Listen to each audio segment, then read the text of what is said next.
Okay guys, here we are back at it.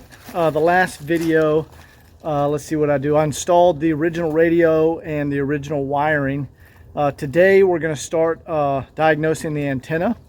I actually hear a clicking back there when I turn on the radio or use the antenna switch. I hear a clicking, so I guess that's a relay of some sort, but the antenna doesn't go up.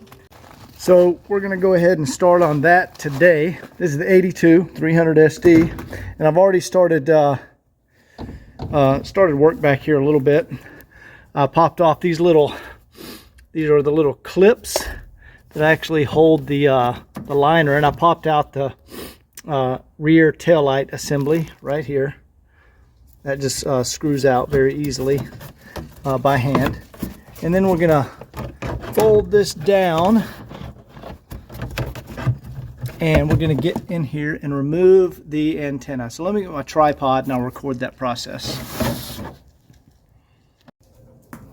Alright, I don't know if you guys can see this, but what you can do is just fold back the inner trunk liner and get a short stubby wrench, and it's just one screw holding in the antenna. So before I do that, let me go ahead and unplug the antenna. Here we go. We're going to go ahead and unscrew. That was the power. Now we're going to unscrew the actual antenna signal line. That's what connects to the back of the radio. So there that is there, and there's the plug for the antenna. And I'm going to go ahead and look at this on the S-Class. See these little foam cushions? That's like one of those minor differences between the S-Class and your standard 300D. Little stuff like that to help with insulation and sound dampening, so this doesn't bang against your wheel well. You see little stuff like that all over the S-Class chassis.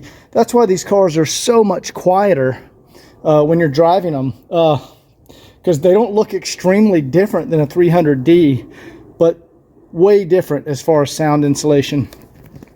But anyway, that was a tangent. So we got this line connect. There's your sunroof line right there. And it still has the original foam covering over it. Excellent condition. So there we go. There's the power plug. And I can see back here from the factory where the, what's it called, rust proofing was sprayed back here. You can see there's a little buildup of it right here where some of the rust, it's like a tarry, there it is. That's like a tarry substance. There you go, you can see it's like that cosmoline. That's the stuff that protects things from rust. Anyway, so now before I take out that little bolt, where did it go? Oh yeah, you can see the bolt right there. It's actually pressed up against that harness and held in there, so I'll have to stick a little flathead screwdriver down there and pry it out a little bit. But I'm going to go ahead and undo this so we can actually slide the antenna out. Okay, on these earlier 300 SDs, they had the really nice screw, or I don't know, it's like a nut that holds in a chrome antenna piece. You can take it out with a 21 millimeter. And later, I think 84, 85, maybe 83, they switched to that, a cheaper rubber gasket. But the earlier cars were a little nicer. They had extra touches like this. Here we go. I'm just going to get this unscrewed here without putting any scratches or marring anything up. But I like these better. These are also on the 1980 model, the 116 chassis. It's just a little classier looking mechanism for holding in the antenna. Okay. There we go. So we're going to take out that piece, and it's all, this screws on the antenna, and the antenna should just slide down into there now. So I'm going to put this in the trunk so I don't lose it. Okay, now that we have the little piece off the top of the antenna, I don't know if I'm going to be in your view here, and the antenna is detached from the bottom, we can just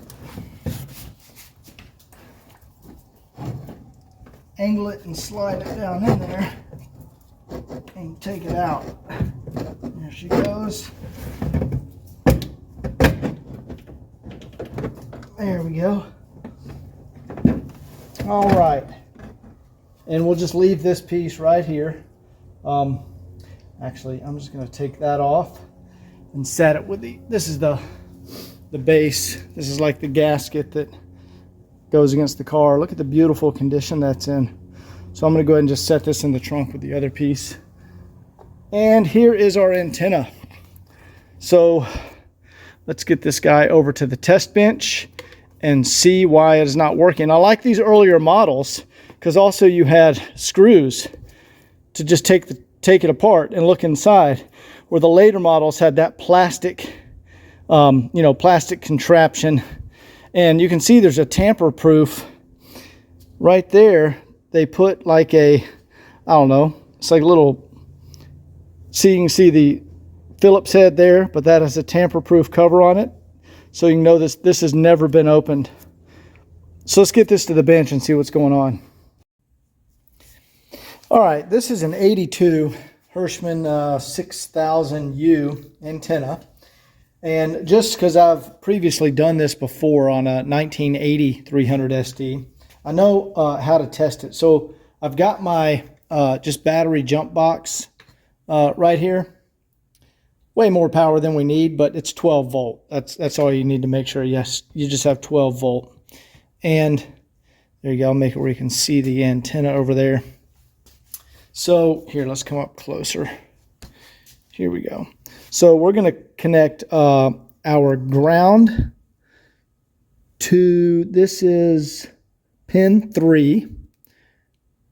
That's our ground, right? And then pin, what is this? Pin 6. We're going to connect our 12 volt. You hear the relay turning on? So we connect to that. Now we're going to connect a jumper. Shit, could you guys even see that? Yeah, there we go. So that's pin 3 ground, pin 6 constant power. Now we're going to connect a relay. And, I'm sorry, now we're going to connect a jumper to that same pin. There we go. And we're going to jumper over to pin 1, 2, or 5. Any of them, make it go up. There you go. See the antenna going up? So that tells me this antenna is good. I need to fiddle with see if there's any loose connection or, see that antenna extending? So that antenna works great. Hey, Jefferson. And it's super, super clean in here. So that's, again, ground is pin 3, constant is pin 6, and then you jumper pin 6 to any of the other pins. Now, if you want to retract the antenna, you remove the jumper, and we just apply power to any of the other pins.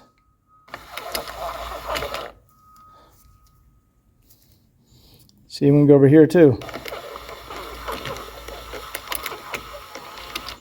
And there we go. Or we can go here. So that's retracted. Let me just, so this antenna, the point is the antenna works fine. So I'm going to go ahead and service this. I'm going to lubricate it. There's a little worm gear right there. You need to lubricate that. But other than that, this is really clean. There's no corrosion, no damage. It's really, really nice in here. So we're going to put some lube right there. Let me get that.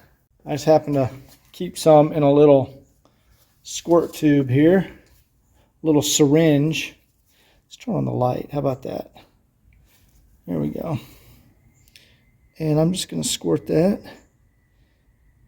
right across that worm gear. All right, now we're going to run it up and down again. Let that go in there really well. To any other pin. All right, there we go. Now to retract it, we'll just apply power to another one of the pins. and we can see that grease has worked into the gear there. So this antenna is working fine. Let me go figure out what's up with the wiring. There we go. We're watching this guy right here to see how that works. It's probably better from the other side, but all right, we're going to extend the antenna.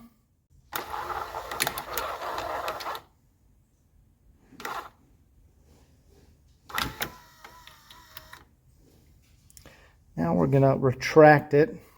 Okay, watch this. So I've got the retracting connected, the configuration that retracts the antenna. And you can see that's how far it went down in the car.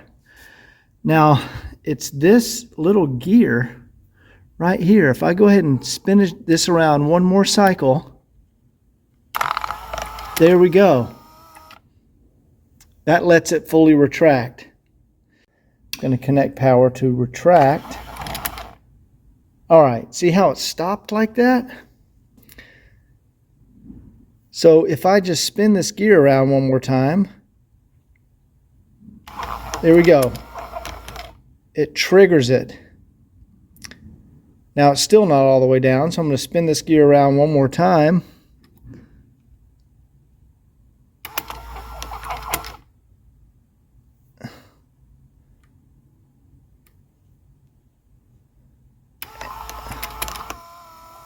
There we go.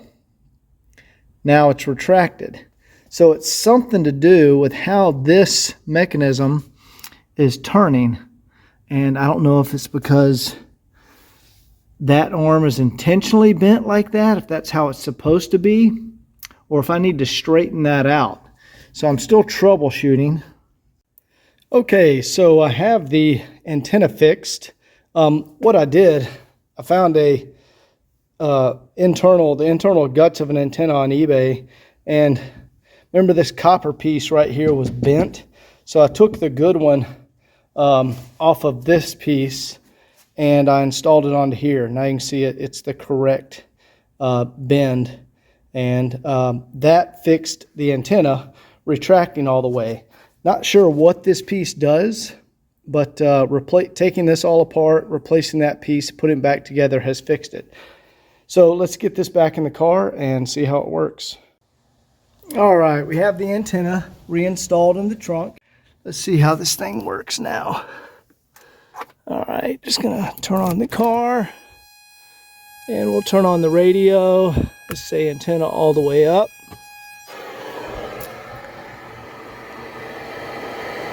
Good. We get antenna all the way up. Let's see if we can go ahead and go to a station here. For no damn good reason at all. Let's go to, whatever, there's a station. Let's do antenna off.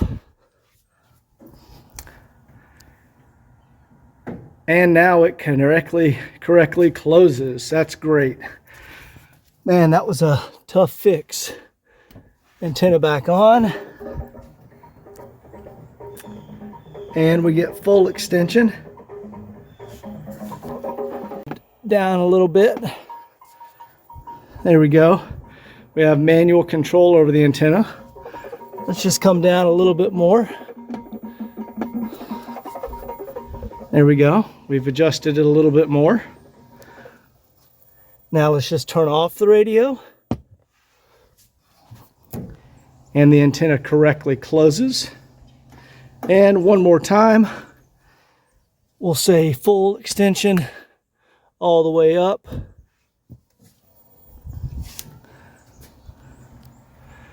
Beautiful. We have full extension. And we're going to go ahead and just turn it off.